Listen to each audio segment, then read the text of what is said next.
Hello and welcome to this week's edition of the WRRAP Podcast with me, Lee G. Joining me as usual, Jamie and James. Good evening, gentlemen. Good evening.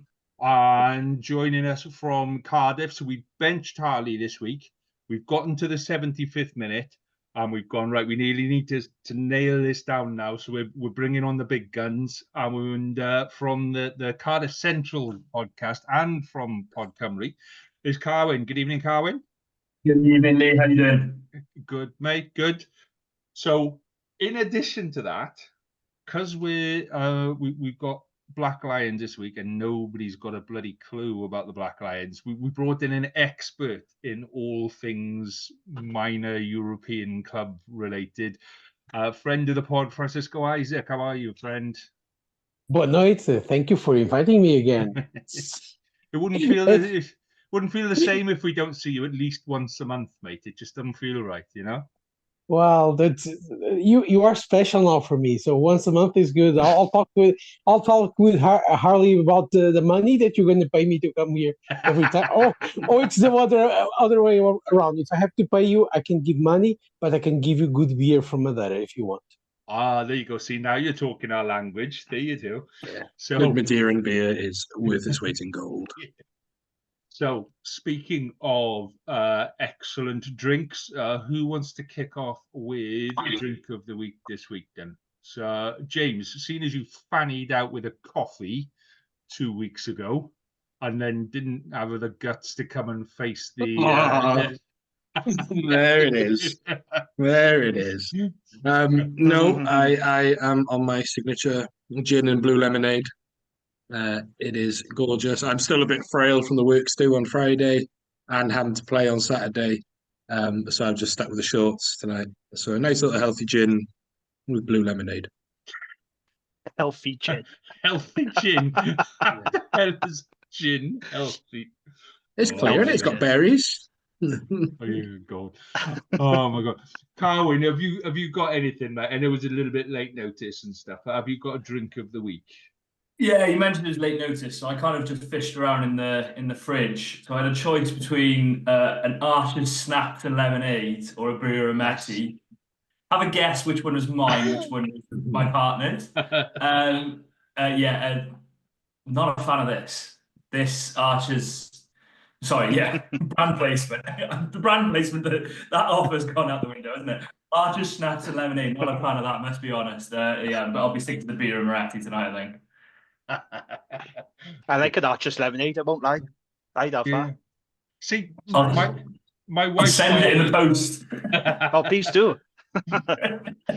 My wife's got a whole load of them as well. She's got like the Malibu and the Malibu Pina Colada, the Malibu, what's the other one? Strawberry Daiquiri and all that kind of stuff. So quite a few of those disappear of a weekend. You know, they're quite nice. Yeah. Francisco, have you got any fancy European shit for us this week, mate? Oh, fancy shit from your area. You are nice. I should have poncha, which is a Madeiran drink made by orange and lemon and rum and so on, but everyone drank the bottle yesterday. So I have just Madeiran beer, Coral. Excellent. Cool. Which is a very good beer to drink. It's not the best one. In Portugal, the best one is Superboc, then Coral, and everything else is piss. You're drinking goblin's piss. If you come here and drink Sagres, you're drinking goblin's piss. So no Sagres. I actually like that beer. It would surprise you to know. I do like Sagres. It's nice. Then if we have a goblin uprising in the future, you can buy their own piss to drink then. Oh, Jamie, what have you got for us this week, Jamie? Well, we had all the Tiny Rebel chat, didn't we, on the last pod? And I haven't had Tiny Rebel for ages. And I was in M&S the other day and I saw it on the shelf. I thought, yes, let's have a Tiny Rebel, the Kutch beer, the original, the best, the Welsh Red Ale. This is the flagship beer. This is the beer that you can't go wrong with on Tiny Rebel. If you want a proper beer, this is the one to go for. And I absolutely love it. It's one of my favourites. And yeah, it's going down very nice, especially this You weather. are talking like an addict who needed a fix there. No idea what you're talking about. Shaking, walking around M&S, oh, I need a fix. That's why Please Cardiff. do. That's why Welsh Rugby is a shit. You drink those kind of beers, it's a shit. It's not an actual alcoholic drink. That's making up. That's why you lose every game when you go to Europe and Six Nations. This is why I like having Francisco on the pod, because he just slots in perfectly well. We'll kick off with that. So as I said earlier, it was my birthday on the weekend, and my boys both came home from university as a treat for me. And one of the presents that they got me was a beer called Girl from Mars. It's by Buxton Brewery. I've got like 8 pods worth of beer to get through, and so much wine and spirits that you would not believe. I literally had to extend the drinks cabinet for Christmas.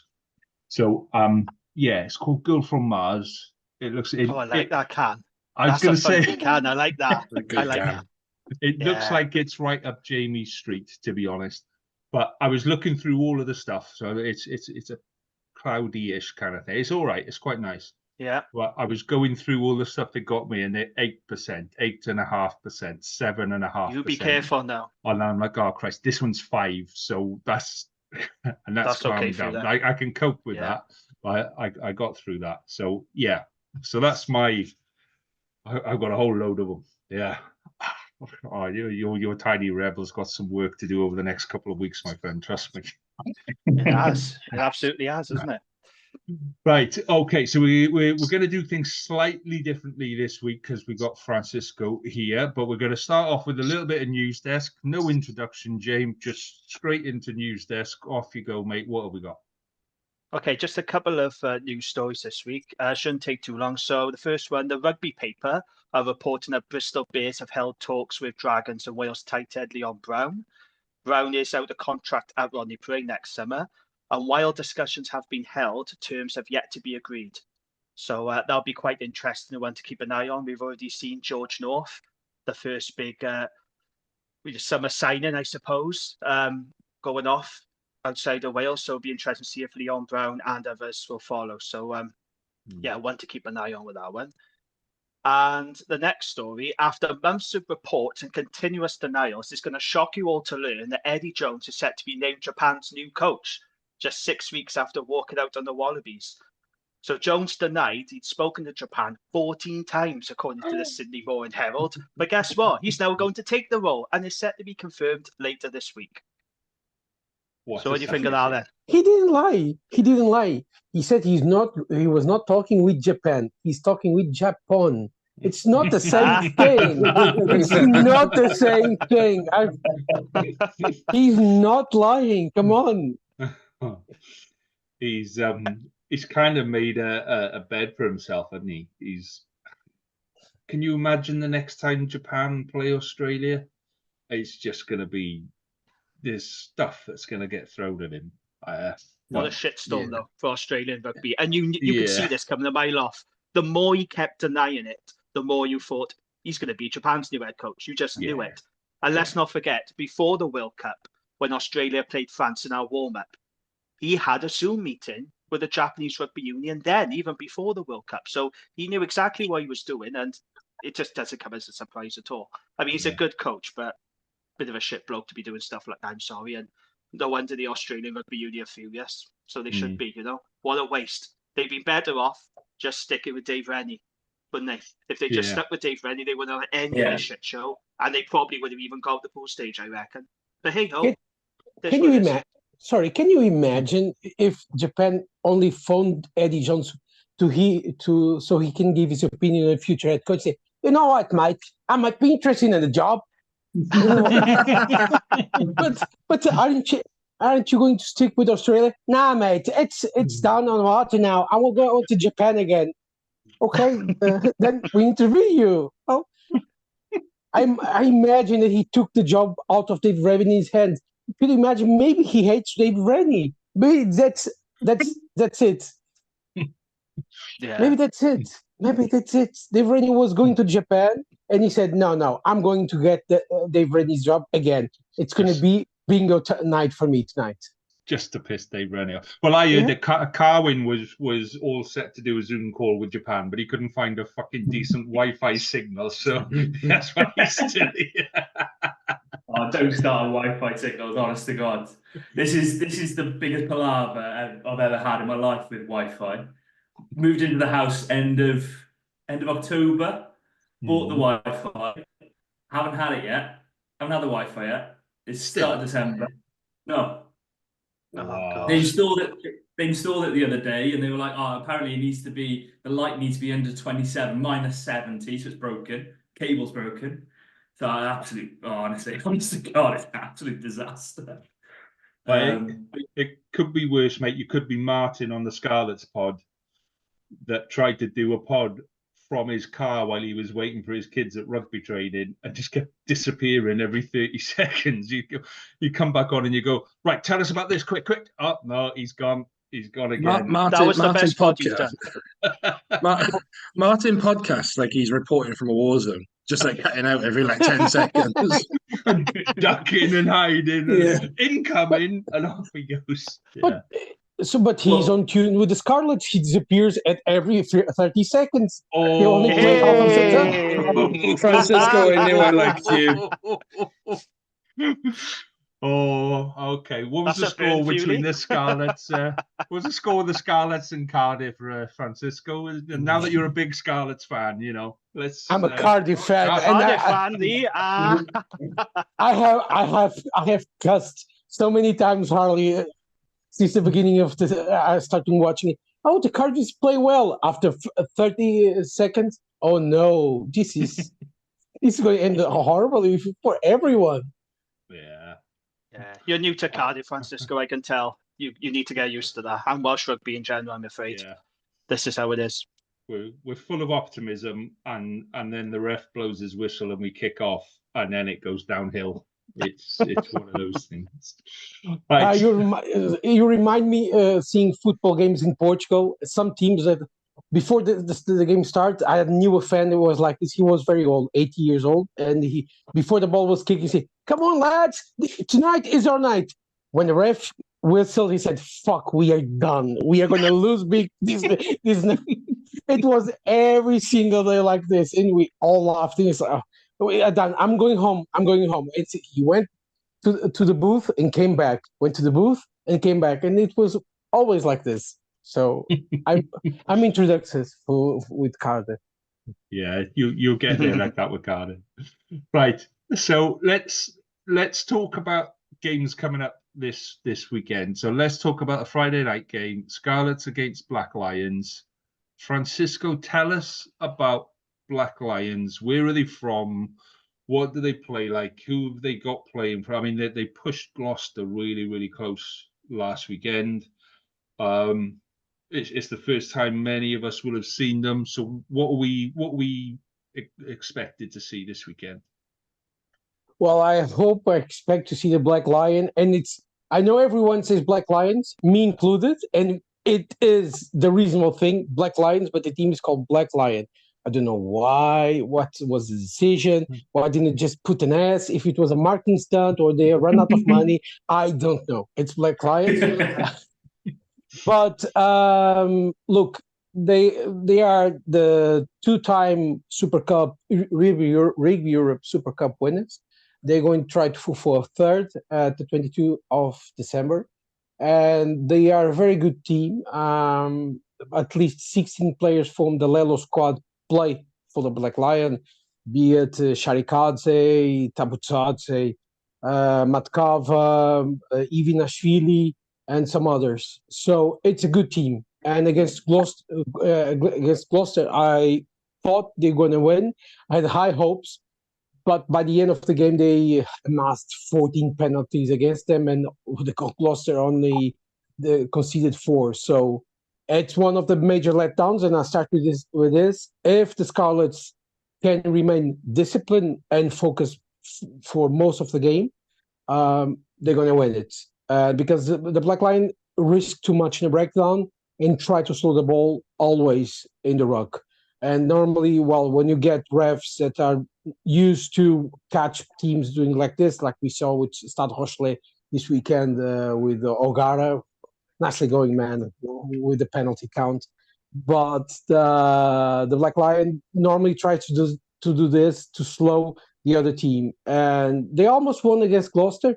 But I think they rushed things, and one of their main platforms to score tries is the mole. And if you go watch the full highlights, you can see at least one of the moles that was driving directly to the try line. And because someone wanted to take the ball and score the try like the hero, the ball got lost and the referee couldn't see it. So it was just a try area drop goal. And that's basically two of the facts of the Black Lions, mole and discipline. But I can talk about a lot of things about them. It's going to be a very physical game. They like to turn up the heat. They're very much like the Lelos, without now the winger, the fullback, David. If anyone can help me. I don't think any of us are going to be able to No, help you can. You play for Lyon. You'll know. But well, and they're missing some of the guys. Ted Absance plays in Brive and so on. But it's a good side. And the Scarlets don't take them seriously from the first minute. They're going to have a very bad night because normally they are very good at defense, and in attack they are efficient. Against Gloucester took the mission very serious from the get-go, and they won, but barely and scrappily won, because at the last 10 minutes I thought the Black Lion would get the win, but well, they rushed things, and the main concern for them for Friday is to be more patient and calm, because they have the knack to win at least one game in the Challenge Cup. So, am I right in thinking that the Black Lion team was put together as a bit like regionalisation in Wales, to bring all of the best players together and have at least one, top team that could come out and compete? It's not that old a club, is it? It's only about 4 or 5 seasons that they've been playing. Am I right on that? Are they really? No, you're right on the money. The team was built around 2021. They started doing plans for 2020, and the idea was to give another type of competitivity to the players that were in Georgia. And the best players, or the players that are more poised to play for the national side, are picked. They land a contract for a full year. When they are not playing for the Black Lion, they can go back to their home teams and play for them in what we call the DD10. Now it's just Georgian Premiership. But now, and it works like national side without the players that are abroad in France or England or Italy or whatever. And it was a very good idea, and the project is running smoothly. But they need the Super Cup to continue to have more games. So last season they played in the Super Cup and went to South America. This season they went to South America and played in the Super Cup. 2 years ago they played in the Rugby Super Cup and went to the Currie Cup. So it's a team that likes to travel. It's a way to professionalize players and give a different life to them. And it worked for the Lelos for most of 21 and 22. Unfortunately, what we saw in the World Cup, I think, raised some concerns if the Black Lion was working, because some of the players that were picked from the team didn't mount that much in the World Cup, and the World Cup was the biggest goal for them. But for now, the project is unaltered. They want to stay like this, help new kids like Georgi Tsikseridze, who's a 19-year-old fullback. He's an incredible player. He's going to be in the next Rugby World Cup. U20 played this year also, and it's one of those guys that you love to see, because it's thanks to the Black Lion that he'll be more prepared to go to the level. So they take very seriously this side. It's not just a thing they select some guys at a Thursday, they train on a Friday, and then go to play the Saturday. No, they train every day of the week. They're full pro, and they are not coming here to play around. I'm shitting myself a bit now, boys. I'll be honest. I'm sitting there going like, we're gonna get proper fucked over this weekend, aren't we? They were good. I watched that game against Gloucester. They look good, the Black Lion. But it was like watching the Dragons in some ways, where you could see what they're trying to do in attack. They looked really dangerous in attack, but they make too many errors. And then they conceded a lot of penalties, and the line-out didn't quite function. Gloucester had to work very hard for that win. It wasn't easy for them. This was a big banana skin, and they came away with a win. But I was quite impressed with Black Lion. And going on what Francisco says, if Scarlets take them lightly or they're not quite on it, they'll cause Scarlets a lot of problems because they're very physical as well. That's what impressed me as well, the physicality and how dangerous they looked in attack. And if it clicks on the night, they could definitely, I'm not saying they're going to beat Scarlets, but I certainly think it could be a very tight encounter. I'm looking forward to it. I think it's quite intriguing, this game. James will say they're going to beat the Scarlets because that's just his starting point. Am I right there, James? They were very physical in the scrum, and they're a physical team up front. But having spoken to one of the Gloucester players who did play that night, they were a very physical team. Yeah, like they were in your face. They were all the things that the Scarlets have struggled with. And I'm not being this just to be a dick to Scarlets. There is genuinely a problem with the Scarlets' physicality, right? They don't, their front five don't like the they don't like the physical contact. They don't. They're giving it meters too easy to tackle. You look at the game this week, and that was a Castra, very weak Castra team. Yeah, they gave up was it the second or third most meters in Europe this weekend? It's a genuine concern for the Scarlets. Yes, I like to be a dick about the Scarlets because I hate them, but really, you don't give that impression, James. No, I'm quite diplomatic about it. Yeah, exactly. I have friends who are Scarlets fans. But they genuinely have a problem with physicality, especially in and around the ruck area. So I think it could be a problem, and we'll time will tell. See, they do have a weak front five for Scarlets, though. In fairness, they do. And you've got to admit that, Lee, as well, haven't you? Yeah, but I like the fact that normally I'll ask James about the Ospreys and he'll slag off the Scarlets. So now I said, tell us about Black Lions. What do you think about Black Lions? Well, the Scarlets front five. Scarlets, yeah. Still talking about the Scarlets. Very fucking good scrum. You sad old man, I answered your question. Oh my God, Carwyn, what do you reckon for the weekend, mate? Let's go on. How bad are the Scarlets going to struggle just to keep James happy? Well, the thing that made me laugh there from Francisco was that he said that if the Scarlets don't remain disciplined and don't take Black Lion seriously from the first minute, well, Scarlets were down to 14 within a minute on the weekend, so there's discipline for you out the window. And then you add in the type 5 is a thing. Like they were dominated against Ospreys. Cardiff couldn't dominate in the same way, and therefore didn't win the game. That's the MO to beat Scarlets, is dominate them in the scrum and then get that platform, kick to the corner, then maybe they fall down to 14 men at some point and you score a try or maybe 4 tries while they're down to 14 men and you go over the game. It's a bit frustrating because the Scarlets just don't have a flat platform at the moment, and the line-out was a disaster against Castra as well. And if you've got those two things struggling against a Georgian side, that I don't know if Francisco agrees, but I'd expect Black Lion will be targeting this game. This is a game that they'll think, to be honest, the Scarlet side that aren't doing well in the league, we've got a really good chance of pulling off an upset. If I were Black Lion, I'd be targeting this game and I'd fancy our chances. Scarlet's obviously, if the game gets loose, if the game gets open, Scarlet's going to run away with it. But it's Black Lion's job to try and keep it as tight as possible, keep it forwards orientated. If it rains, it's going to massively help. So, it's a banana skin for the Scarlets. When I would think they should come over, should being the operative word, I think, around this one. But I would have said the same about the Lions from South Africa a few weeks ago. That's a good point, though, about the weather.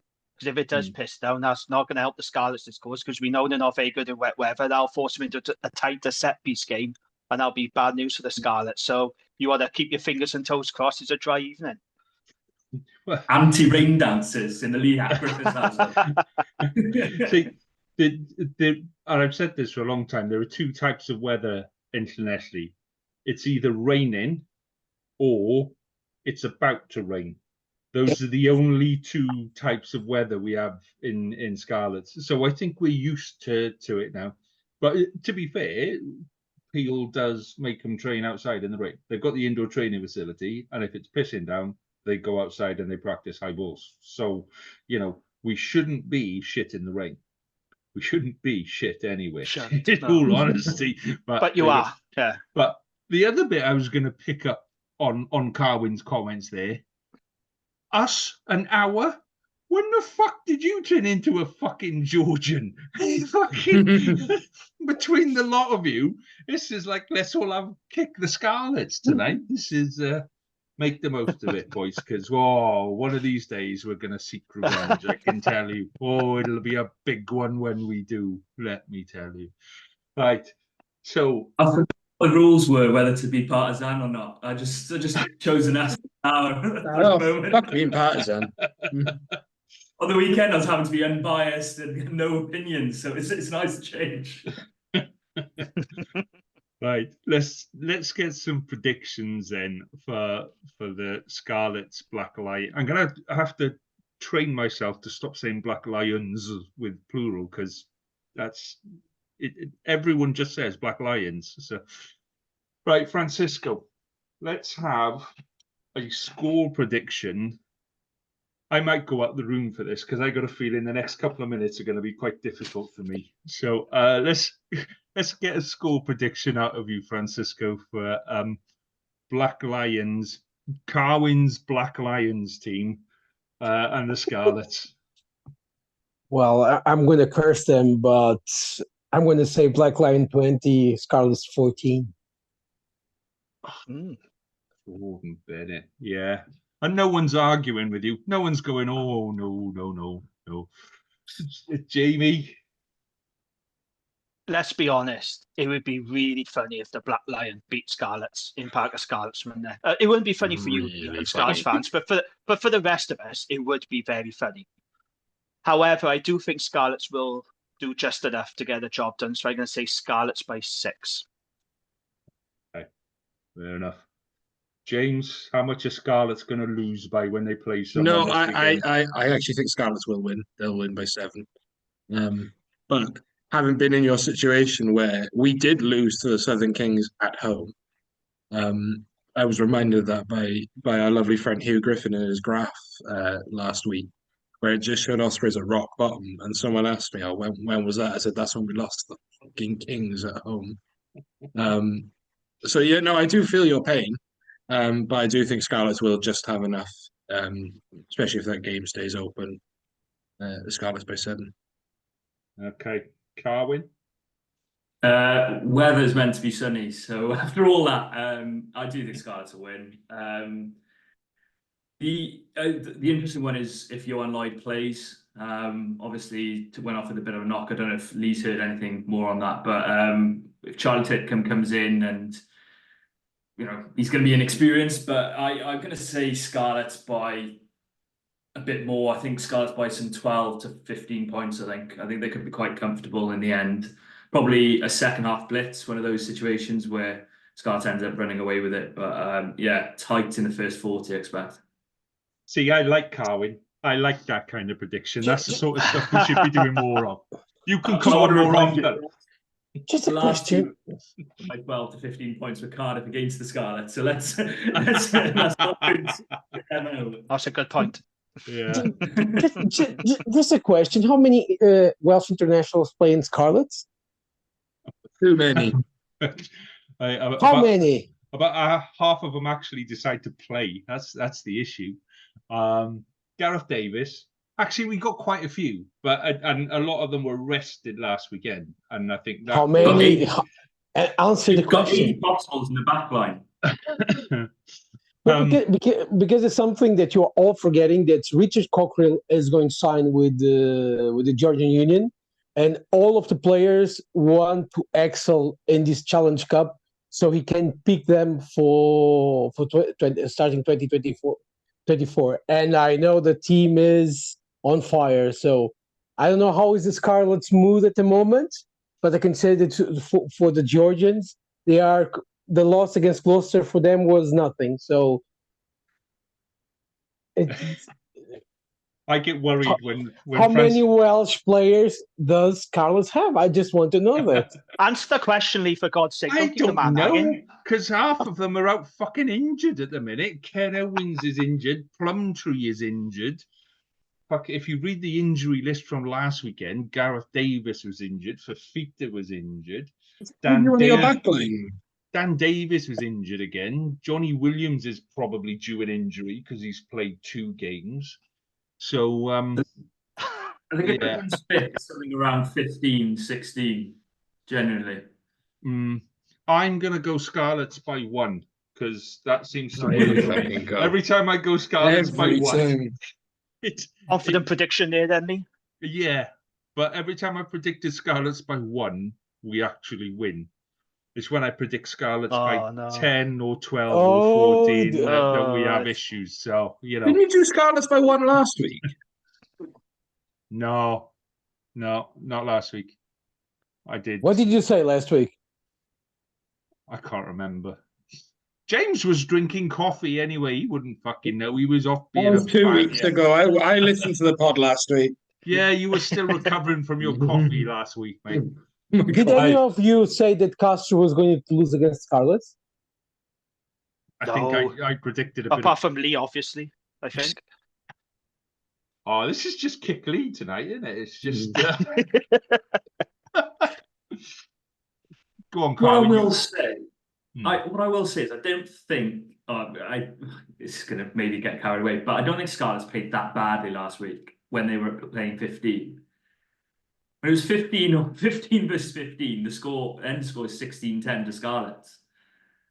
But the problem was, or maybe 13-10, but the problem was that they couldn't keep 15 men on the pitch. And I think you sort line that out, you sort a set piece out, one or the other, and Scarlets have got an opportunity to show what they can do in the back.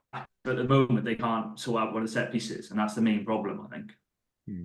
Well, we'll talk about the games later and stuff, but the rumour I'm hearing is that our forwards coach is pretty much taking the brunt of the blame at the minute and may have a rather nasty Christmas present if he don't buck his fucking ideas up. So I say that, I mean, the guy's 6'10" and 18 stone. I'm not going to say that to his face, you know. Yes, no, it was him. He's the one. Yes, my name is Martin. No, he is the one getting a lot of the flack at the minute, and for obvious reasons. You know, the line-out isn't functioning, the scrum isn't functioning. It's not like we're making up for it in rucks and open play or anything. So, yeah, you know, that's part of the crap bit of being a coach is if it's not working, it really shows. So there we go. Anyway, let's go to the big boy division. Let's go to Cardiff playing Bath on Saturday night, 8 o'clock. So one of the latest kind of I'll follow the money fans, Francisco, has decided to follow Cardiff for this season until he comes to his senses at the end of the season when he looks at the table and goes, "Oh, right, okay, that's why Harley was desperate for me to follow Cardiff." So thoughts on Cardiff and Bath then, Francisco? Well, I think Cardiff is going to Bath with a humility game. That I'm sure of it. This was a very bad one, but it was one. I don't know. Look, this Cardiff side for me it's the Joker. Sometimes it comes to Gotham and can even drive Batman to his knees. Other nights he's caught by the stupid policemen around. So it's just a weird side. But it's better than the Scarlets, and definitely better than the Dragons. And I think my only mistake was not looking to the Ospreys with good eyes, because maybe the Ospreys is a team that I should have gone with now. No, definitely not. Trust me, we're no fucking better. Look, I don't know. At the end of the season, I'm going to just do this to the table. If Cardiff is in one of the last, and for me, it finished at the top.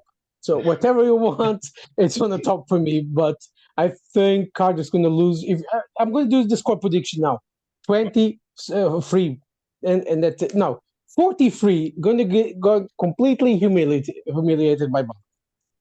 Blimey. Okay. Carwyn, follow that up then, mate. So you're going to get absolutely destroyed by 40-odd points. What's your thoughts on that? I think this Cardiff side gets destroyed. That's the first thing I'd say. I'd be really surprised if that's the scoreline. I think, that result against Toulouse looks terrible. Worst result in 17 years, all that sort of stuff in Europe. But there were lots of changes. Cardiff are focused on this week against Bath. They fancy their chances against Bath for some reason, because Bath are flying. Let's be honest about it. Bath are playing incredible rugby. Ollie Lawrence is looking like a man possessed at 13. Joe Cockney-Seeger's learned how to catch a rugby ball. And they are playing really good rugby. And I just don't think that scoreline looks terrible last week, but it wasn't as bad as that. And I think this week the result, you back Bath.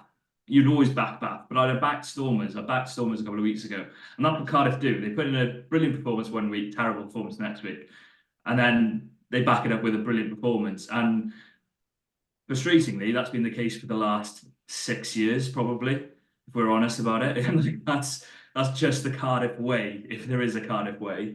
I am still going to say Bath are favourites, though. Bath are comfortable favourites, and Bath should win, really, because if they get that forward dominance that I expect they'll get, then they've got the backs to put Cardiff away. And I don't think Cardiff have got enough at the moment, especially with injuries. That back row is a bit of a problem at the moment with injuries and inexperienced players playing there.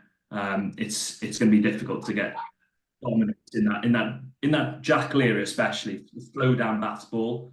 It's a huge problem last week. It's going to be a huge problem this week. So yeah, I'd say Bath should win, but I don't think humiliated by 6-10 probably.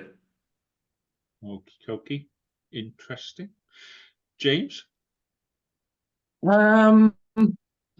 It's a tricky one. I think Ellis Jenkins chose the worst time to be suspended. Hang on a second. Are you going to start talking about the fucking Scarlets game now, James? Are you going to? No, I'm talking about the fact that this run of games is a really. We talked recently about Cardiff not having the leadership. Ellis Jenkins comes back. They make a big song and dance about it, rightly so, because his leadership was excellent. And now he's gone. All of a sudden, there's that void again. And when you're going into a home game, which will most likely be a proper sellout against Bath in Europe, in the Big Cup, you want your leaders. You want your Ellis Jenkins on the pitch. And this is no reflection on Lucas De La Rua and Mackenzie Martin as well, because I think they're going to be both fantastic players, they're just really inexperienced. And you're going up against, a gnarly Bath pack, led by Johan van Graan, who is notorious for, he loves his big, gnarly forwards. And then that back line for Bath is just box office. I could watch. I watched bits of the game against Ulster, and they just ooze class. And don't get me wrong, there will be ways for Cardiff to exploit that. I just don't think it'll be enough, and I think that gap in leadership is going to show a lot. So I think Bath by 15, and that's me being generous. I think. I'm quite impressed that you didn't mention the Scarlets and how shit the Scarlets were. I thought you did well there, mate. I thought you did well. Why would I bring up the Scarlets? I'd never do that. More gin. Yeah, Yeah, Jamie. Jamie, what do you think, mate? Well, the good news for Cardiff is that this is a more winnable game than Toulouse away.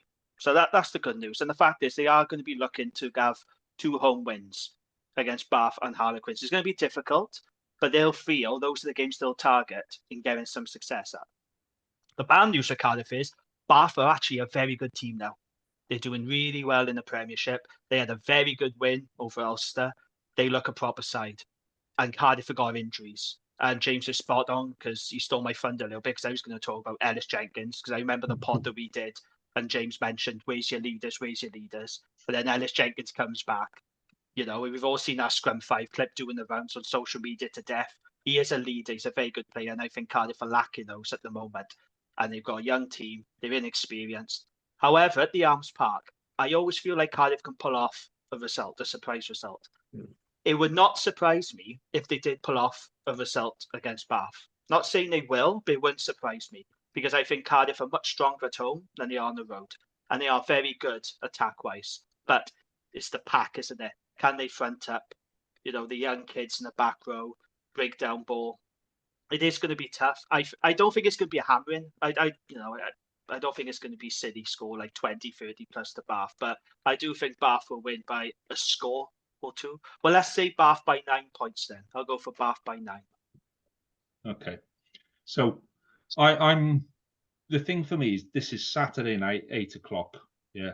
And a whole load of Bath supporters are going to come over, spend the afternoon in Cardiff. They're going to go to Cardiff Winter Wonderland. The ground is going to be absolutely bouncing. It's going to be jumping. There's going to be drums. There's going to be trumpets. There's going to be Sweet Caroline. snow. Yeah, there's going to be all sorts of. So the atmosphere is going to be absolutely superb. They're going to sell out hospitality left, right, and centre. The guys are going to be renting out their flats and standing in their garden in their pants and all of that kind of stuff just to celebrate. And I think that works in Cardiff's favour. I think once you get an atmosphere like that in there, Cardiff do respond. So, yeah, I think Cardiff are just one of those sides that you never actually know who's going to turn up. And you could put the same 15 out one week and the same 15 out the week after and get 2 completely different results.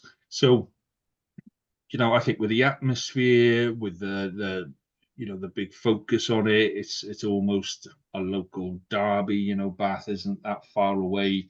So I think it's going to all go in Cardiff's favour. The bit that I was going to say about Bath, that it is something that, I mean, we can learn from it in Welsh rugby, or we can kind of wait and see if it self-implodes. But it wasn't that long ago that Bath were, you know, in danger of being relegated. If there'd have been relegation during COVID, Bath would have gone down because they were fucking awful, you know. They invested money, they got a lot of new coaches in, they ditched a lot of the old school players and let them go back to Cardiff. They brought in a whole load of younger players, a lot of them from the Cardiff Academy. So, you know, they've had a real investment period, and now the ground is full every week. They're top of the table-ish. They're playing well. They're playing good rugby. And it's a rugby heartland. You know, it is a rugby heartland, but Bath has got, it's very similar to Llanelli. You know, it's not a city. Bath isn't a city. Is Bath classed as a city now? It's if it is a city. It's very small. Bath is a city. It is it? It's very small. Yeah, it's a very small city. So are you roasting Bath at the moment? No, I'm saying this. You're in no position to roast anyone's town. You know. But that's what I'm saying. You know, Bath is when you look at the stuff around Bath, it's not got any right to be at the top of European rugby, but it has been for years and years and years because it's a heartland, in the same way that Swansea is, that Llanelli is, that Cardiff is, that Newport is, you know. And what they've shown is if you bring good players in and you bring good coaches in, people come back and they watch. And as much as I hate the fact that people don't go and watch shit teams, we should all go and watch our sides, you know, week in, week out. But, Bath have shown that if you invest the money and you bring the good players in, the crowds come back, and that's how the ball rolls. So, if the WRU are listening, and I know some of those fuckers do, and the BBC, I know they listen as well. So, and Sky Sports. Well done. You've severed all those fucking ties now, haven't you? Let's fucking do the lot of them. Man. You've severed all ties now. Cheers. We're going to be fucking Bean John's host for the next 5 years because we're not getting any fucking deals. No, I know that people in the WRU fucking deals. People in the WRU are definitely listening to what supporters are saying and all that kind of stuff now. Bath is the example that you can go from bottom of the table to competing in Europe in a couple of seasons with a little bit of investment and a little bit of direction, decent coaches and a decent squad. So I think the atmosphere and all of that kind of stuff will really work in Cardiff's favour. So I can see it being another one of those last minute games. And Carwyn's going to be sitting there going like, oh no, just hold out, boys. Just hold out. Just don't. Oh no. Oh, don't. Oh, kick it. No, don't kick it there. Oh no. It's going to be a last minute squeaky bum time. But I think Cardiff will just squeeze past by 2 or 3 points, if that, on Saturday. So that's my prediction for that one. On that, I think it's a huge game for Bath because you say about them being whipping boy, poor team for years. They were a poor team in Europe for years. I remember them losing to the Scarlets. So they have a poor team for years. That was a subtle dig. I thought I got it under the radar, but no. To the right.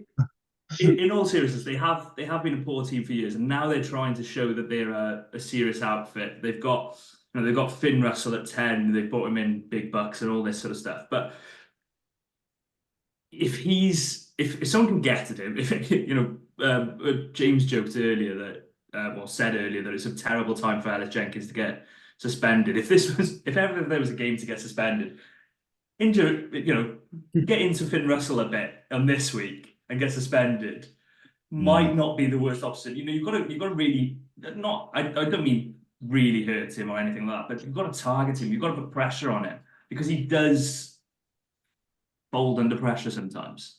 And this Bath side historically does do that. So whether they've managed to change that tune is another question. And if ever, Cardiff Arms Park has got a history of making sides fold under pressure in recent years. So, or quality sides, Leinster, Stormers, Sale. I was trying to think of any others, but yeah, so there aren't any, but there are good sides that fold. There are some good sides that fold under that. I was gonna say Dragons, but anyway. Quality sides. I thought you said quality sides. You forgot to mention Scarlets in there, boys. Yeah. Who? Let's move on, shall we, and discuss Dragons' visit to Palwa. How do they call themselves now? They refer to? They still refer to themselves as Po. This is called Palwa, but Po is what we call. I call them Po, like the Teletubbies Po. That's how I've always called them. That's the way I pronounce it. Po. Section Paloise. Section Palwa. Yeah. No, Section not Paloise, section. yeah. It's not English. It's French. What's wrong with that? France conquered you once. Don't ask them to conquer a second time. Go on then, teach me again. So how do I pronounce it? Section Paloise. Section Palwa. Paloise. Palwa. Section Oh, Palwa. très bien, monsieur. Okay, Dragons and Po. So how are we?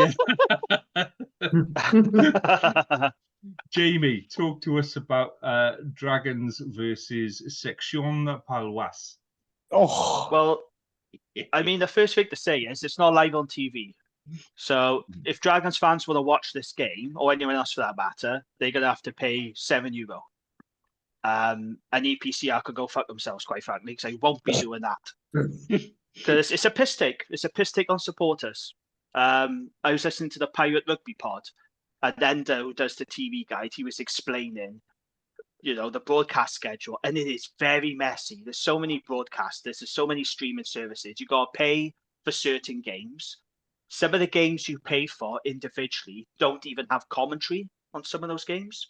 Yeah, I saw And, you know, that. when you consider if you're subscribing to, you know, I subscribe to Sky, I subscribe to TNT, I subscribe to Fireplay, Amazon, and it's just a piss take, you know, to ask people to pay another £7 just to watch this game. And I'm not going to do it, so I'll have to watch the highlights. But we go to Poe in good spirits, which we'll talk about later, over that very good but very unexpected bonus point win over Oyonnax. The good news for the Dragons is they have won at Poe recently. So last season, they went to Poe and they won. So we do know how to win out there. The bad news could be, I think Poe are going to go stronger than they did against the Sharks. So they played the Sharks and they got absolutely battered. Sharks put 50+ points on them, but they did put out a reserve second string team. So I'm guessing at home this weekend, I think they're probably going to go stronger. And I don't know if Dragons are going to pick the same team or if they're going to rotate, because I do think they'll have the derbies in mind, because they got these big Christmas derbies now coming up with Cardiff and the Scarlets. So does Dave Flanagan rotate a little bit, or does he stick with the same team? He has talked about going all out attack for this game. He said the pressure's off now. We've got a bonus point when we can go all out on attack. So that'll be interesting. But yeah, you know, now we've got a bonus point win. Hopefully that'll give us a bit of momentum, a bit of confidence, and I can see us going out there and doing a job on it, depending how, you know, how Poe, if they're interested, and depending on what team they put out. I can see us nicking this one by about 2 points. I think we go there now with our tails up, and that's important because Dragons are a confident side. When they go on these run of defeats, it can affect their confidence. When they get on that spiral of doom, it's very difficult to get out of. But that was a big win and a big performance on Saturday. I think it's given everyone now a bit of a lift.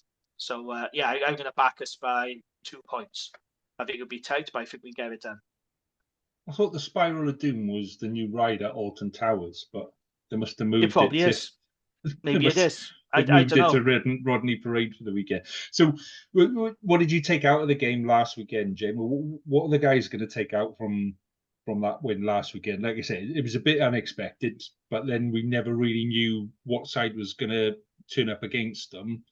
So, what do they take out of that game from last weekend?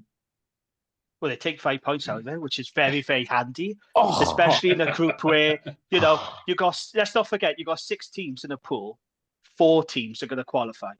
So Dragons now in a very good position. So against Poe, this isn't really a must-win game.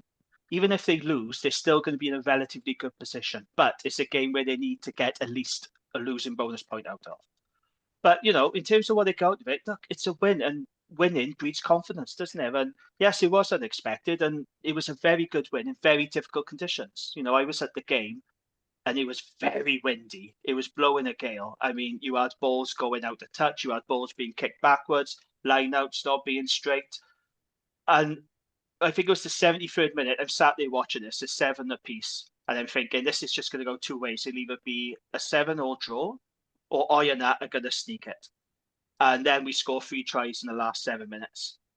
And the complexity just completely changes. The mood just lifts. The pressure is lifted and the crowd erupts. It was a really, really good night. And, you know, it just breeds confidence, doesn't it? If you win, like winning is a habit, and that's what Dragons need to do, but also losing is a habit, which is what Dragons unfortunately do too often. But when they go on these long losing runs, that's when confidence dips. But you could just feel the pressure being lifted in that stadium. It was a must-win game. You know, Dave Flanagan talked about having a reset in Europe, you know, starting afresh, because the URC has been difficult for the Dragons. But I just think they'll get a lot of confidence for that. And like I said, Dave Flanagan has almost said now, let's go out attack. Let's go out to Poland, just go all out attack, because the pressure is lifted, you know. So I'm expecting the Dragons to go out there and give it a really good go. But if they lose, it's not the end of the world, but ideally, if we win, it would put us in a very good position. But I would like us to come home with at least a losing bonus point out of it. But it's not easy going to France, you know. It's not easy, no matter who you play, no matter what team they put out. It's very, very difficult to go to France. So it's a test, it's a big test. But if they win that, that's going to give them so much momentum and confidence going into the Christmas derby. So, yeah, fingers crossed they can go out there and do a job on Poe. Okay. So, Francois, you're Francois. I'm Francois. He's gone French now. In my head, I'm practicing saying Francisco, your thoughts on the Dragons' opposition? That's far. I was desperately trying to get the name right and I was going Section Palois, and then I fucked up Francisco. Oh, it's incredible. No, Francois. I'm Francois now. I'm having a night of it now. Jamie, might I say, I interviewed Eddie Jones 3 times, and tonight it felt like it was the 4th. You sounded like just Eddie Jones talking in a press conference. Yes. No. Incredible. Are you trying to say I'm a bullshitter, Francisco? What are you trying to say, mate? I don't like where you're going with this. Are you calling me a bullshitter? It was no. It was incredible. It was so well built. It was beautiful and all out of the heart. I'm truly, you sounded like a coach, like a super head coach. I'm just being professional. That's how I always am with this podcast. So only the last part, it was not very head coachy because he said, well, at least a losing bonus point. No coach can say we want at least one losing bonus point. You are not. No, they can't, can they? No. No, you can't. Then you sound like the head coach of Carwyn. You can't be the head coach.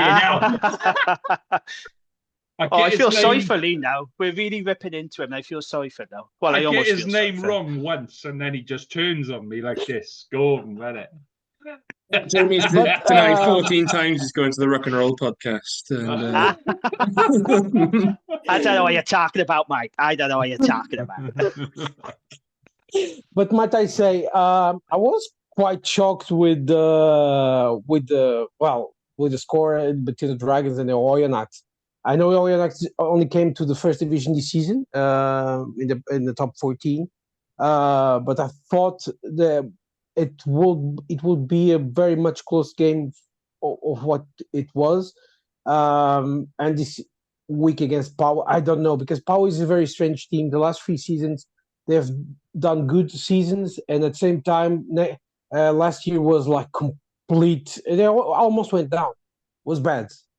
And I remember because I talked a lot with Mike Tadger, who played for Perpignan, and we were doing the math. Well, you were going to overtake Pau and send Pau to the Predator, which would be like a shockwave in France because there was a lot of money put in that team and a lot of expectations in Pau. But for this week, I don't know if they're going with the full side. It's going to be hard for the Dragons, even if the Dragons are a team that's. And Jamie said, I think it's an important thing you said that there's no pressure, or the pressure is off, or they have to win. And sometimes those are the most lethal or more dangerous sides because you go to the game and Pau needs now to bank something out of a home game, or they are, if they lose, they are almost out of the competition. Well, it won't be good for them because they're on 0 points now. So if they lose and they come away with no points, then it's going to be very, very difficult for them to qualify. So they have a lot of pressure. Dragons have little. They are from the top 14. So I know everyone this past week, said the top 14 sides were the most pressure because every time the French talk, and I support them, they think they're the best league on Europe. So when they go to the pitch, everyone is looking to them to do something. But the scoreline against the Sharks was bad. Was like horrible. I saw the first 5 minutes and I went to see the last 5 and it was like, what happened? So someone died and someone gave up or something because it was a weird game. And the Sharks is doing a very bad season in URC. So it was more strange than that. So I don't know. I would like the Dragons to win, just to say then, Harley, why did I pick Cardiff when the Dragons are winning in Europe? But I'm going to say it's going to be Pau by 7 points.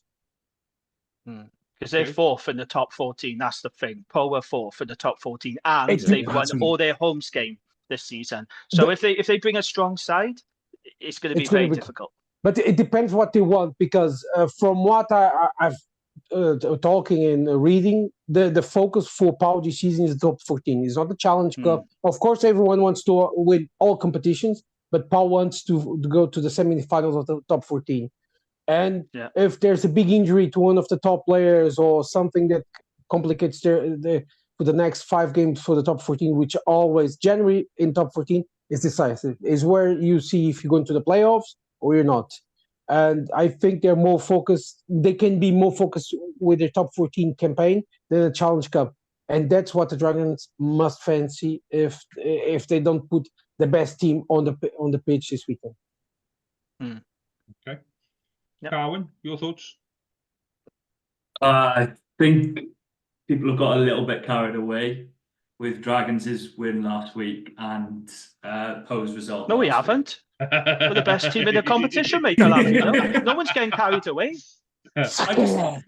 All I'm going to say, these are Poe's results this season. They Lyon at home, Toulouse, Bordeaux. They beat Stade Francais 30 points to 6.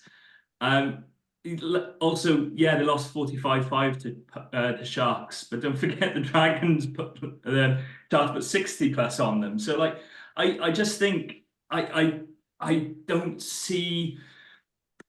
I get the point about prioritizing top 14, and I think Poe probably will do that. But if the result against Sharks wouldn't have been so bad, I think perhaps Poe would have been tempted to play a more second team, maybe even a third team this weekend. But now I think they've got to prove a point that they are competitive. I think they, and especially at home, French sides don't like losing at home. That's historic. They will put a stronger side out, and this is a team that's got good players. They've got Joe Simmons at 10 if he starts, obviously, but he's a quality operator. They've got other quality players from Sam Whitelock, whether or not he plays as well. That's very few as good as him. So I think Dragons, it was a good result last week against a French side playing away from home, a French side that's struggling in the top Qatar. This is a French side that are doing really well in the top Qatar, that want to continue performing well at home. And I think that's a massive difference. I just expect that class to be too much for the Dragons. And I don't mean that derogatory in any way. This is, as Francisco said, this is probably the best league at the moment, top Qatars. And this is a side that are 4th in that league. So there's a massive gap there. And I do expect Poe to win relatively comfortably, although, as everyone's mentioned, it does depend on lineup. I think if both second side play, you're probably talking winning by Poe by maybe 6 points. But if they play their first team, it could really be a bit of a beating, I think, 15 points plus. And that's my opinion. But I don't see them playing a second as weak a side as they did last week. Sorry to be so negative. Very negative, that was Carwyn. Very negative. Or reality, as the rest of us like to call it. James, James, your thoughts? I'm more inclined to agree with Jamie. I think that there's, when you have a confidence boost like that game, it can just galvanize a team.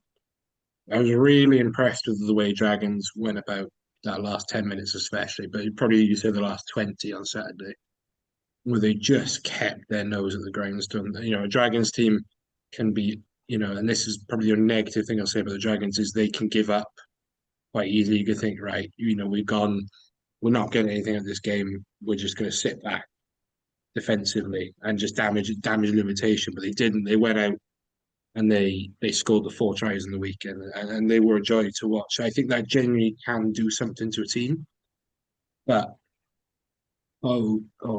it's such an unpredictable game, because I just looked at their squad from Saturday, and they had a literal child at 10, and just full of academy players, and you just think, are they going to take a beating 2 weeks in a row and go for the league?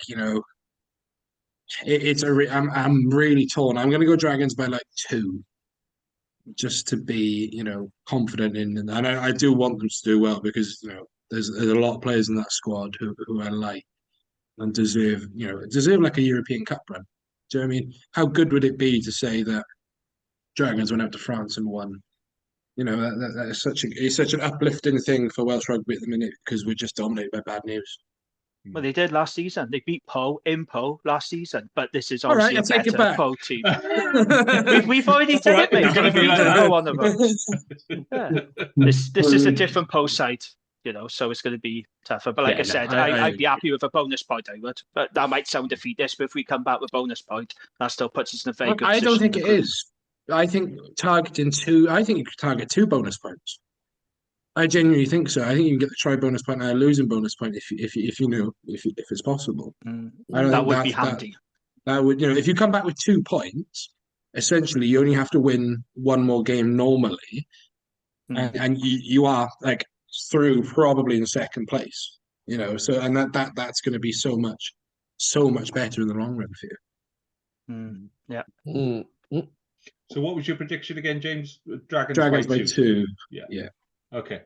So when I start making predictions about Dragons, Jamie gets nervous because he doesn't like the confidence and all of that. So I'm going to go with a Dragons loss by 2, but I'd be quite confident that actually, I think when was the last time the Dragons won 2 games on the bounce, Jim? Can you remember that? Fuck me. I can't actually remember it. Oh, it must have been last season. Because, hang on, did we beat Munster? And then I'm sure we beat Zebra then, didn't we? Okay. So it might have been last season, but I'm not 100% sure about that. I think that having the potential of 2 games on the bounce as a win, and then that kind of builds momentum. It happened with the Scarlets last year. It can happen for others. Once you get onto that roll and things start clicking and the confidence starts building, it's surprising what can happen. So I'm going to go a Dragons loss by 2 just to keep Jamie happy. But actually, I think it might go the other way quite comfortably. So just say Poe by 10. Because last week you said, you're not by 10 and we won. So say Poe by 10. There we go. Make me happy then. Section Palois by 10. There we go. Palois. I wasn't far off. Are you not fucking picking me up on Palois? You call him fucking Poe all night. Bastards. Right. James, let's discuss Montpellier, my friend. All right, hang on now. Francisco, am I pronouncing Montpellier correctly? Ouais. C'est Montpellier, mais c'est très bon, très bon. I'm going to take that as a yes, James. Obviously, deja vu for the Ospreys. We went out there last year, the Champions Cup, and won. Admittedly, probably against a weakened Montpellier side. But then obviously they came to us in the January, full strength, and we won again. So they're going to be hurt, and they're not going to forget last year's, back-to-back defeats. But they are going through it this season. I think they still rock bottom of the top 14. They've employed a literal criminal as their head coach. It can't get much worse. It's honestly like allegedly, apparently, isn't sorry, allegedly a criminal. Yeah. They can hire Israel Folau, so it can get worse. Yeah. But they've got a quality side. The likes of Sam Simmons in there, Harry Williams, Anthony Boutier at fullback, Louis Carbonell, Ben Lamb. These George Bridge. One of my favourite All Blacks players from that era. I thought was really underrated. We go out there off the back of a really good win, a confidence boosting win. Do I think it's enough to get a win? I'm apprehensive because I've been stung before. But knowing that we've gone out and done it and got the monkey off our back last year, it does make it a bit better. So I'm going to go Ospreys by 3. I'm not confident of a win, but I do think it's genuine. We can go and get 4 points. Absolutely. Whether we can get 5 is another thing. the bit I'm most impressed with on that, James, was you spent I timed this now, right? I've genuinely timed this. That was so fucking sad. That was 2 minutes. You were talking 2 minutes solid there, and you didn't slag off the Scarlets once, mate. Give yourself a pat on the back there. I think that's the first so far this season. I think you've done very well there. Carwyn, your thoughts on Ospreys travel to, it is away, isn't it? Yeah, travel to France this weekend. Yeah. It's a tough one to call, this one. I think this is closer than the last game we talked about, because Montpellier are more likely to focus purely on staying in the top 14. Their focus has to be on that. They're not going to be interested in the Challenge Cup. It offers nothing for them, to be honest, unless they win the thing, which the way they're playing at the moment, they're not going to win it. They do have quality players. To add to it, Willems, Garbisi, there's Reinach. There's so many quality players, but at the moment they're just not operating at the standard you'd expect. It's difficult with the Challenge Cup with the French sides to decide what the result's going to be, because you don't know the teams, and until you know the teams, it's difficult to predict. But Ospreys last year, the reason they beat Montpellier, Leicester, was they managed to fight it out up front. This pack is huge. It's huge for Montpellier. I mean, Kamara in the back row. I could go on and on about how many big players they've got, but Ospreys on last week, they showed that they can compete with some of the best sides in Europe in the driving maul. If they can find a way of attacking outside of the driving maul, that'd be great.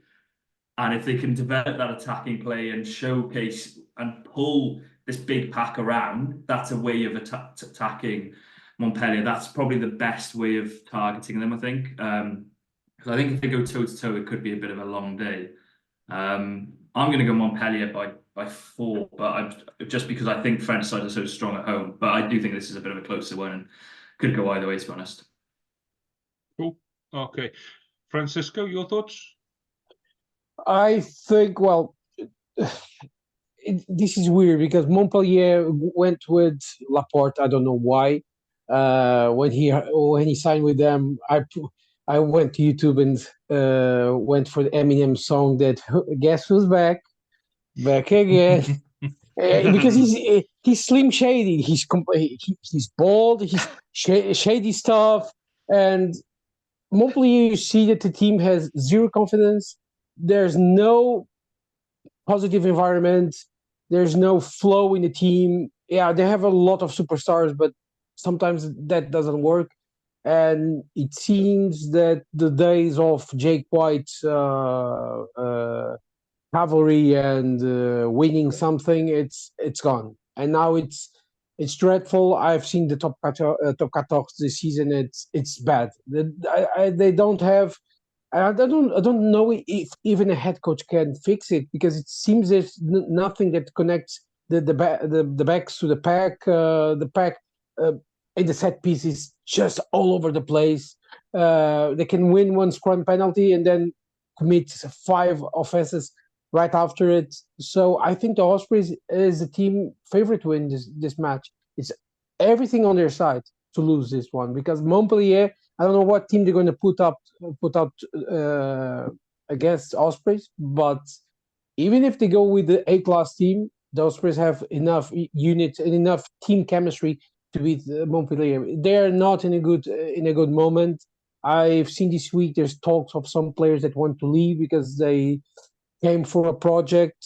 Now Laporte is in with, and even Saint-André left. So something is not good there. Altrad, I think he's a bit nervous with what he's building in there, or what if he isn't building something. So I think it's Osprey by 5. Space by 5. Cool. Okay. Jamie? Yeah, it is hard to call, isn't it? It's the Challenge Cup in the pool stages, because you just don't know what teams are going to be put out.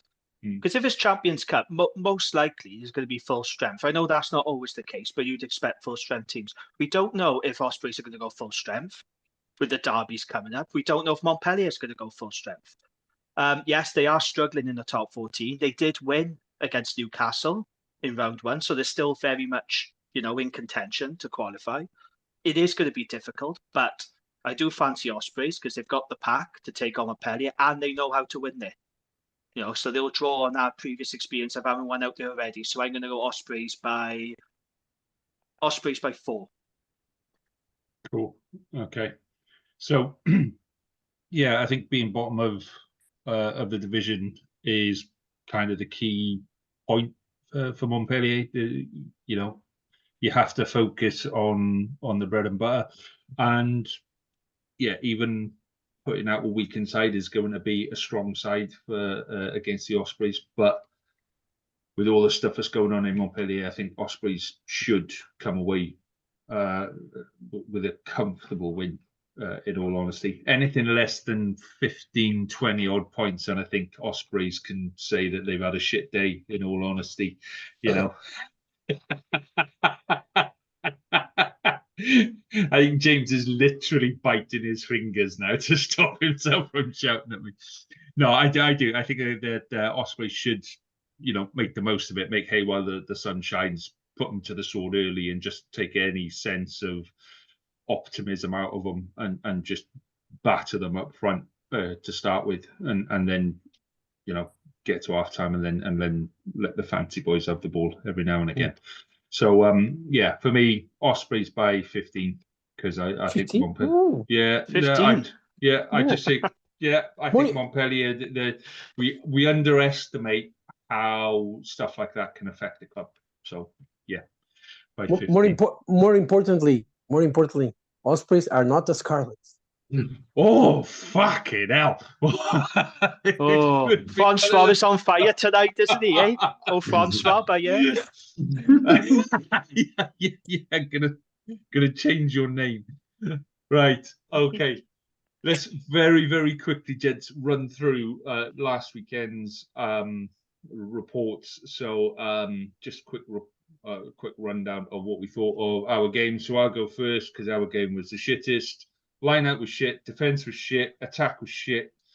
Fuck me, something's got to change. And by the sounds of it, it is. We rested a whole load of players and said they were injured, and it showed. I am all in favour of bringing new players through, but this is something we should have been doing for the last 4 or 5 seasons. And it's really biting us on the arse now that we haven't had that foresight to bring through the younger players and give them experience when we probably should have. So, yeah, I got, no issues with anything else other than something's got to happen soon for the Scarlets, because, we spoke on the Scarlets pod a couple of weeks ago that Dwayne Peel probably had till Christmas. He probably had to the Dragons game to show that he deserves to be the head coach, and none of us want him to go. Genuinely, I don't think it's the right decision for him to go, but I can see other members of the coaching team not having their contracts renewed after the first year. So Van der Berg, you mean? Yep. Our forwards are going backwards at a rate of knots every game. But when they hired him, when they brought Van der Berg in, that was a big of a coup, wasn't it? Because South African Rugby to it said, it's an excellent appointment. He'll do really good for the Scarlets. He'll add steel to their pack. He's done good work at the Lions. And based on what we've seen so far, I know Scar's got injuries. It hasn't really worked, our appointment, has it?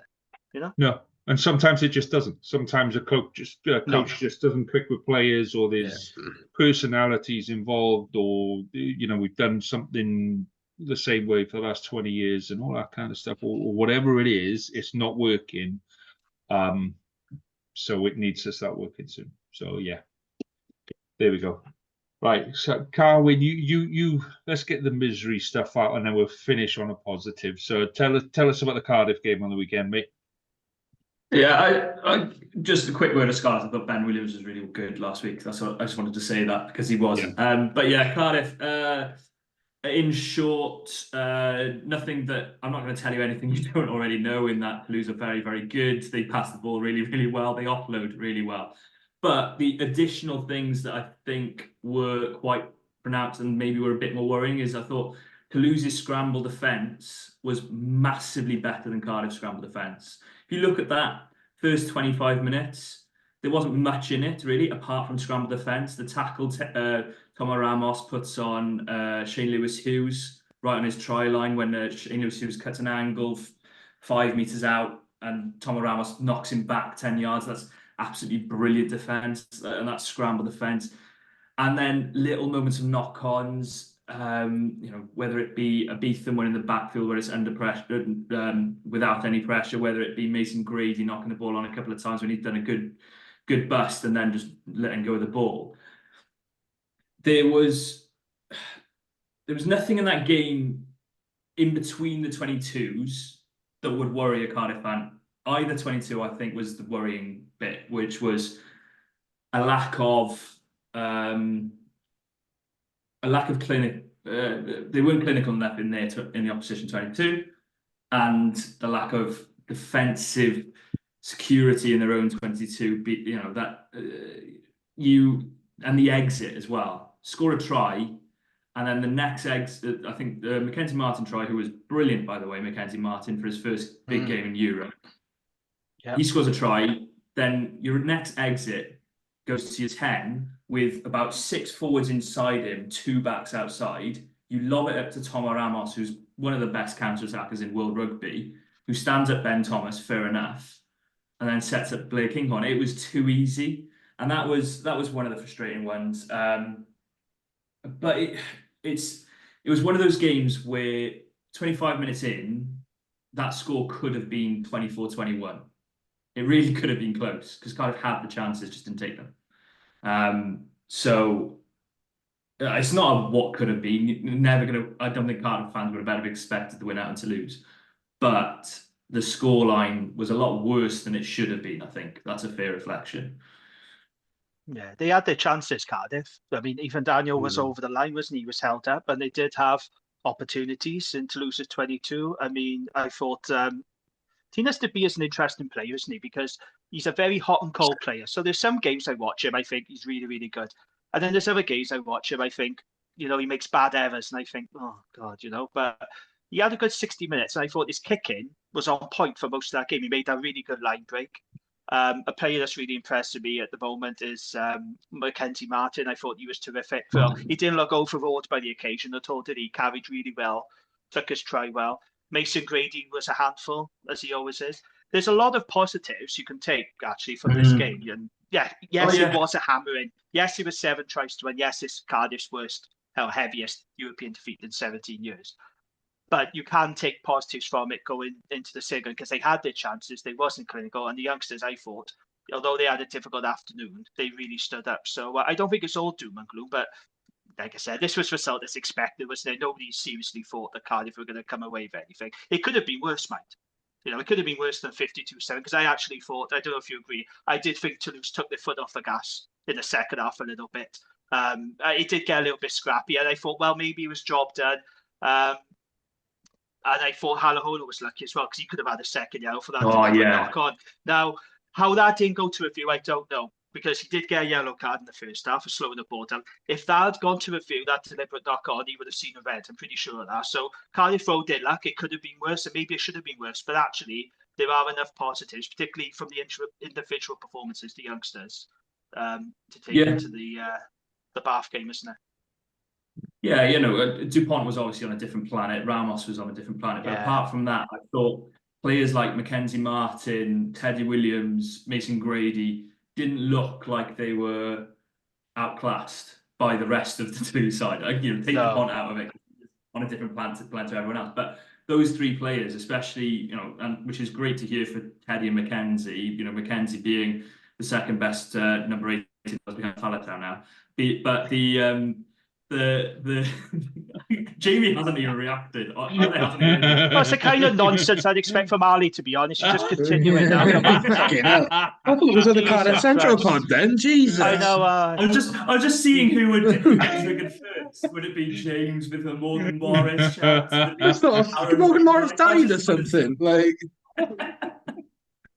in all seriousness, though, he is one hell of a prospect, and he's good. Yes. So good. But yeah, I on Tinas De Bee, I've been pretty critical of him in the first few weeks about being hot and cold in games, to be honest. He goes cold for about 10 minutes and just you know, the Benetton game it seemed to lose his way a bit for 10 minutes, but I thought that was one of his better performances. That loose kick aside that set up the Kinghorn chance, I thought he was pretty good. I think it's frustrating because there was a bonus point there. I think it was a 4-try bonus point, but it was really open for the first 40, and there was a chance there for Cardiff to take. But like you said, Alan Hollows has to be a red card. It's a definite slap down. But this week is a much better opportunity for Cardiff. That's definitely the case. Yes, it's a more winnable game, certainly. Yeah. Okay. So let's talk about winning sides then. So Jamie, you get to go first on this one. Talk us quickly about the Dragons last weekend. Well, first thing to say is 8 o'clock kickoffs can get in the bin. I really don't like them at all. It's too late. It's too cold. Traipsing through Newport City Centre, seeing people throw it up, getting pissed up on their Christmas parties on the way to the stadium was not a pleasant experience, I have to say, but I'm not a fan of 8 p.m. kickoffs. And it was bloody cold and windy, extremely windy. Look, as I said earlier, it was a very gritty win in very difficult conditions. And look, I didn't expect that result. You know, so the last 10 minutes was the only period in the game I actually enjoyed. It was difficult to watch. You know, it wasn't a perfect performance by Dragons. There was still a lot of errors. And, you know, the scrum, it was very hit and miss. But they won with a bonus point, and that's the main thing. And I think what pleased me the most about this game was the fact that we had youngsters in that squad, you know. So we had Ryan Woodman, who I thought was excellent. And I've said this on Twitter already. We're hearing a lot about youngsters in other Welsh regions, but especially at Cardiff. I want to hear more about the youngsters at the Dragons, because I don't think Ryan Woodman is getting the credit that he deserves, because I think he's been excellent. And he is definitely going to be a future Welsh international. We know he's Wales under-20s captain already. I thought he looked really assured, and he was excellent, I thought. You know, you had Brodie Coghlan, the young hooker, coming off the bench, 18-year-old. Harry Ackerman made his debut off the bench. It is unfortunate that Seal got injured, but he came on. And we got guys like George Young and Will Reid. So the future is bright at Dragons. We've got some very good young talent coming through, and that did impress me and did make me quite happy. But I mean, it was difficult to know how Oyonnax were going to turn up, because I thought, are they going to be interested in this game? And to be fair, they turned up, Oyonnax. They did want to win. This wasn't a disinterested performance at all. They were very good in the first half. They came down here to win. But they were playing, Dragons were playing into the wind in our first half. Oyonnax had the wind behind them. And to come away just 7-0 down in the first half, I thought Dragons managed that really, really well. But we had to make the second half count. And look, I've spoken about the conditions already. I think Will Reid, as much as I love him, and he is a very talented young player, he really did struggle in those conditions. So in the build-up to Oyonnax's trap. Sorry, what was that? Did someone say something? No, it was a echo. I just heard something in the background. What the hell is that? In the build-up to Oyonnax's try, Will Reid, it was a goal line dropout. He kicked it out dead, which put us under a lot of pressure. Then it led to Oyonnax's try. And then they scored, and then straight from the kickoff, he kicked it dead.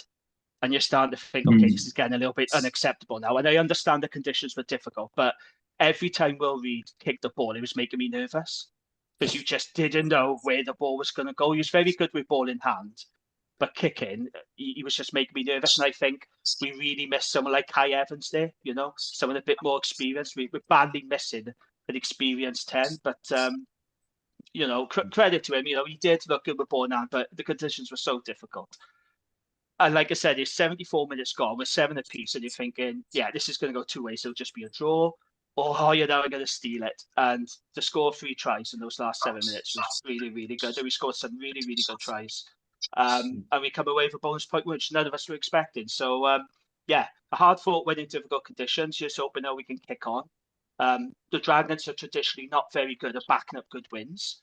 So it will be a struggle in Po, as we've already talked about. But, you know, you can't go wrong with that. Bonus point win. That is the perfect start for the Dragons. None of us were expecting it, and we've got the job done. So, very, very pleased. Oh, by the way, Aaron Wainwright, you want to talk about the best number 8 in Wales? He's the best number 8 in Wales right now, because he was absolutely fantastic. No, he was. Dragons were not one without him. He is outstanding. Because if you look at his stats, like the Dragons quote the stats, they're not particularly outstanding stats are out of this world. But fuck me, he put in a brilliant shift. He was worked a incredibly prick. hard. Like in the He was best way brilliant. possible. He was a prick. He was. And that's what kept us in the game. Joyous to watch.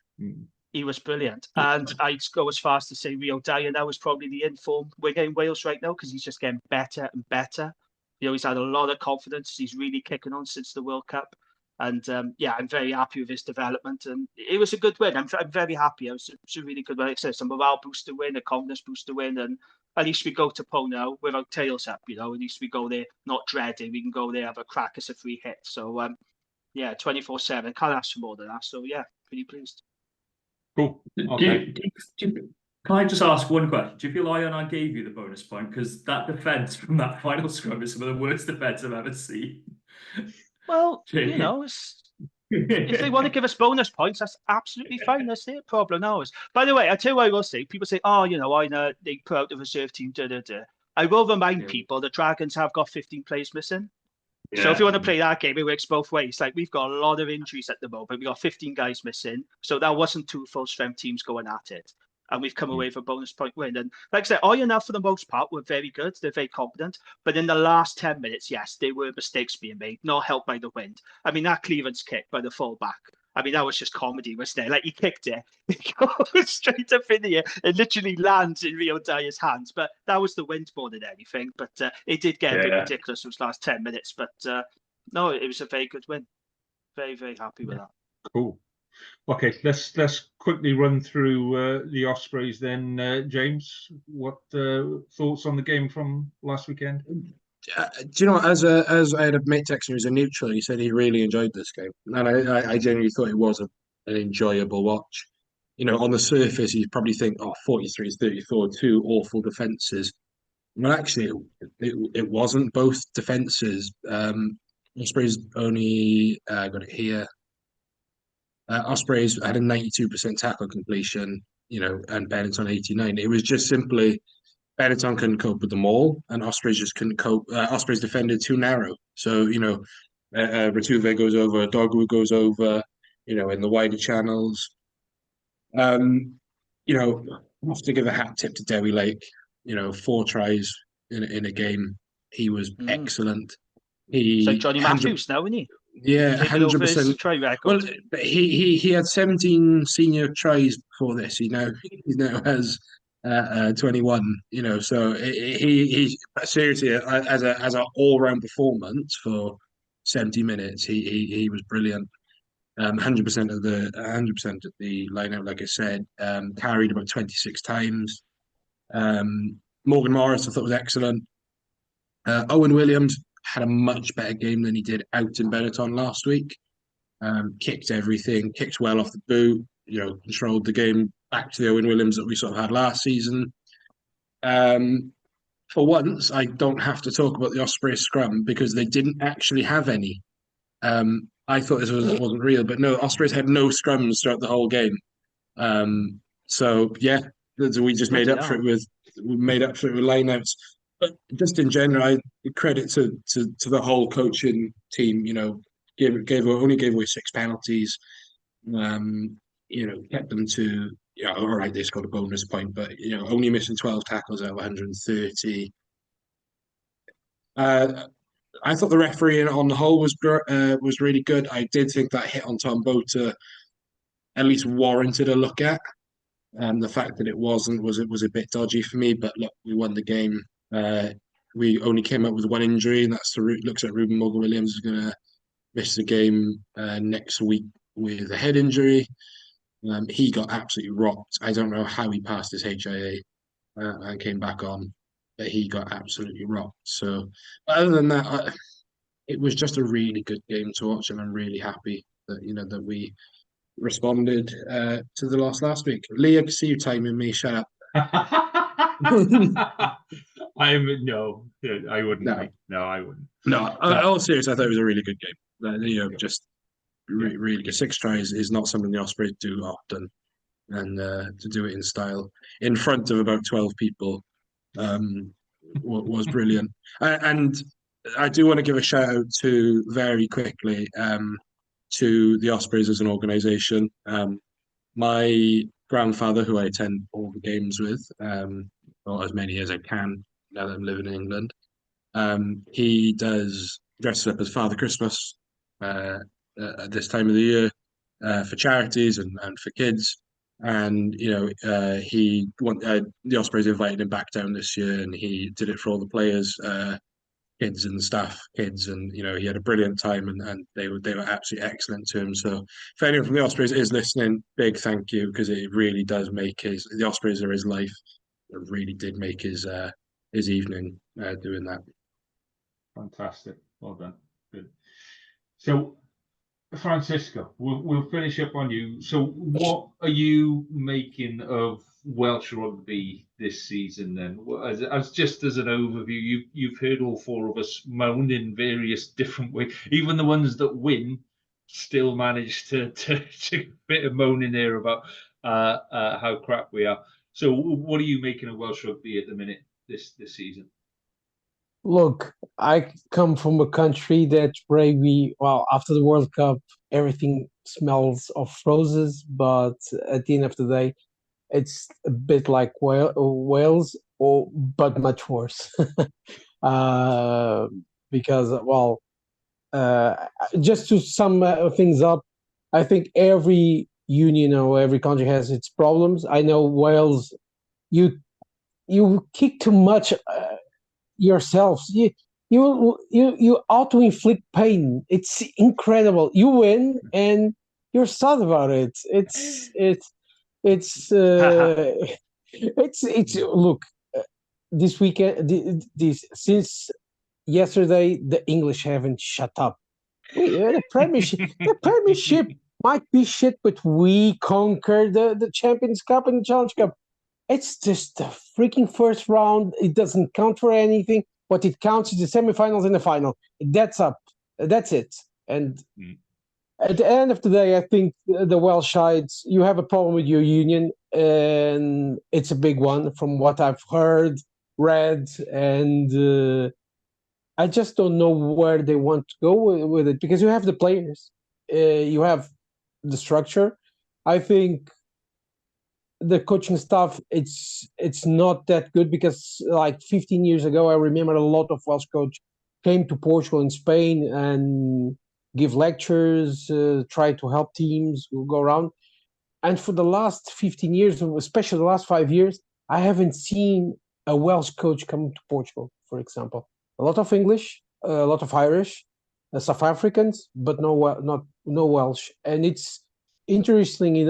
It's interesting this change of scenery, of knowledge that some unions had, because for a long time, if you come to Portugal, not Madeira, because Madeira is more Irish than Welsh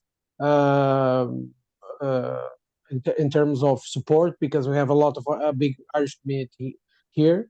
But if you go to Lisbon, there's a big Welsh Portuguese community in terms of supporting the Welsh rugby team. But it's old people, or it's like more old people, like 55, 60, 70, 80. Like Lee, for example. Yeah. or Hugh on his heart, because Hugh in his heart is a very old man. But and when I see the problems you have from the misogynist takes, or invest in a hotel when the academies need money, it's funny, because I've seen the same problems in Portugal. I've seen the same problems in Italy, but the new administration, they have changed the mentality and the mindset of the things they want to do in the future. And I think at the moment you are lost between the past and the results of the present doesn't help. And but it's quite funny, because I have seen the Cardiff games. I have not seen one game from the Scarlets, aside that win that you got against Cardiff, which was a robbery of the highest degree. And let's not talk about it. But the setting is beautiful. You have great of young kids, but even in youth teams, it's not clicking. I've seen the sevens. It's not clicking, and I've seen the women, even the women's sides, which were very powerful. At the moment, they're falling. and it's something is not working. And I think it's up not only to the fans but to the players to start giving their voices, start to turn on their voices and ask for good change, not like stupid crap change like the guy from Argentina now that this goes to the bin, this goes to the bin. It doesn't work like that. You need change, and you need positive change. I know what it is because I'm not in Wales, but I know it starts from the top. You can't have those fellas that have old mentality or thinking that it's the same old boys club. You have to change, and it must change now because the World Cup is 4 years from now, and it's always the main stage for everyone. Fantastic. You see, and this is why I love having Francisco on the pod. Francisco, thank you very much. Thank you very much for your time this evening, my friend. It's always a pleasure, and you know you're always welcome back on the pod. So yeah, it's been great. So before we finish up, so just one very quick small thing. We have got something surprising coming for Christmas. We have got some Christmas special stuff coming. It will be on YouTube. We're putting the finishing touches to it now. So have a look on our YouTube channel, subscribe to our YouTube channel, because Sunday the 18th, hopefully, fingers crossed, everything will be sorted and it'll go out Sunday the 18th. And it should be great and it should be fantastic and it'll keep you busy all through Christmas. So yeah, keep an eye on that. And in the meantime, enjoy your rugby this weekend, gents. Yeah. Not too much, but yeah, enjoy your rugby this weekend. And we'll meet up again next week and we'll do it all again. Last one before Christmas next week. Wow, who'd have thought? There we go. Anyway, have a good one, gents. Thanks for your time tonight. Toodle pips. Thank you all. Ta-ra.